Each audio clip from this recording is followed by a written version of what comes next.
एक गांव के किनारे एक पुरानी नदी बहती थी। गांव वालों का कहना था कि इस नदी में एक विशेष शक्ति है जो उनके दुखों और खुशियों को सुनती है। हर साल एक समारोह होता था जिसमें लोग नदी को अपने दिल की बात बताते थे। शर्मिला नाम की एक महिला थी जिसने कभी अपनी भावनाएं किसी से नहीं साझा की थी।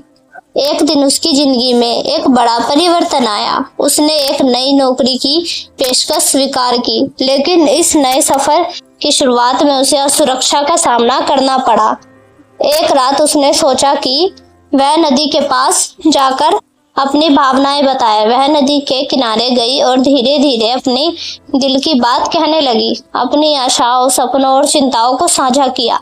वह नदी की शांत और गहरी ध्वनि को सुनते हुए बहुत सुकून महसूस करने लगी। अगले दिन जब वह काम पर गई तो उसने आश्चर्यजनक रूप से सब कुछ अच्छा लगा। उसकी नई नौकरी में से नई सफलता मिली और उसकी जिंदगी में एक नई दिशा मिली। उसने महसूस किया कि नदी ने उसकी चिंता को दूर कर दिया और उसकी आंतरिक शक्ति को जागरूक कर दिया। समय के साथ उसने सीखा कि कभी कभी अपनी भावनाओं को साझा करने और किसी से बात करने से आप अपने अंदर की ताकत को पहचान सकते हो। और नदी की आवाज ने उसे यह सिखाया कि कभी कभी अपने दिल की बात कहने से सच्चा सुकून और दिशा मिलती है।